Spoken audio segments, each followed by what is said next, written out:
Bonjour, je suis le docteur Yves Psalti, sexologue, clinicien et thérapeute de couple. Aujourd'hui, je vais vous parler du fantasme, de l'utilité du fantasme dans la sexualité. Donc, le fantasme, c'est une des 3 activités sexuelles, comme la masturbation et comme la relation sexuelle. Donc, c'est important de maintenir ces 3 activités sexuelles, donc de maintenir aussi le fantasme. Alors, c'est quoi la définition du fantasme? C'est un mot qui vient du grec, qui vient de phantasma, qui veut dire apparition et vision. C'est une représentation mentale consciente qui déclenche une émotion sexuelle et facilite l'émergence du désir sexuel. Donc, il s'agit d'images statiques, d'images en mouvement profondément enracinées dans la sexualité de l'individu qu'il utilise régulièrement pour stimuler son désir sexuel. Donc, ça va être aussi un peu le moteur du désir sexuel. C'est pour ça que le fantasme est une activité sexuelle très, très importante.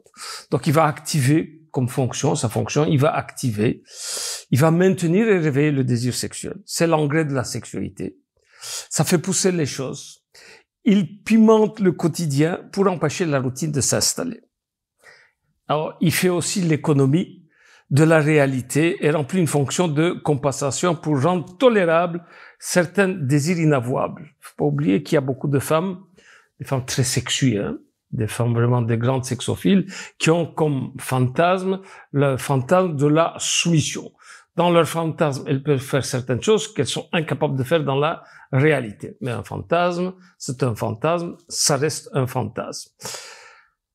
En fait, toutes les femmes et tous les hommes ont des fantasmes. Même les femmes qui sont les moins sexophiles ont des fantasmes, mais le contenu du fantasme est différent. Tandis que le contenu du fantasme d'une femme très sexophile peut être très hard, le fantasme d'une femme qui n'est pas du tout sexophile, il existe, mais il est beaucoup plus romantique, beaucoup plus à l'eau de rose. Donc, ils n'arrivent pas, ces personnes-là n'arrivent pas à rendre plus sexuel leur fantasme. Ça reste plutôt dans le romantisme, dans le violon, dans les yeux. On se regarde, genre, tu as de beaux yeux, tu sais. Et ça va pas plus loin. Donc, il y a pas de sexualité, il n'y a pas de rapport sexuel dans le fantasme, surtout chez les femmes sexophobes. Donc, ça, c'est l'utilisation et la fonction du fantasme. En fait, le fantasme, on peut fantasmer à 3 moments différents de la journée. Donc, on peut fantasmer, on va dire ça, le fantasme journalier. Donc, c'est pendant la journée, le fantasme pendant la masturbation et le fantasme pendant la relation sexuelle. Le fantasme pendant la journée, c'est que plus les gens ont du désir sexuel, plus ils auront des fantasmes pendant la journée. Mais le fantasme, il peut être spontané ou provoqué. Il peut y avoir un fantasme, par exemple, il y a quelqu'un d'intéressant, vous êtes dans la rue, il y a quelqu'un d'intéressant qui passe à côté de vous, vous regardez, donc vous êtes émoustillé 2 ou 3 secondes. Ça ne veut pas dire que vous voulez faire l'amour à cette personne-là, mais vous êtes légèrement émoustillé pendant quelques secondes. C'est un fantasme qui ne dure pas longtemps. Ou bien un fantasme qui va être provoqué, non pas spontané, qui va être provoqué. On me demande ici de nettoyer ici par terre avec un aspirateur. Il me faut pas beaucoup de concentration pour nettoyer ici. Au moment où je passe l'aspirateur, mon esprit peut vagabonder et je peux rentrer dans un fantasme qui va être scénarisé, qui va être provoqué, c'est-à-dire il va être scénarisé. Ça peut être quelque chose d'assez soft et qui peut devenir de plus en plus hard, mais je n'ai aucune activité haute sexuelle, donc on va pas se masturber à ce moment-là, on va pas avoir de la relation sexuelle. Donc, ça vaut la peine d'avoir ce genre de fantasme. Un œnophile, celui qui aime le vin, il pense plusieurs fois sur la journée au vin. Donc, un sexophile qui aime le sexe aussi va penser plusieurs fois à la sexualité sur la journée.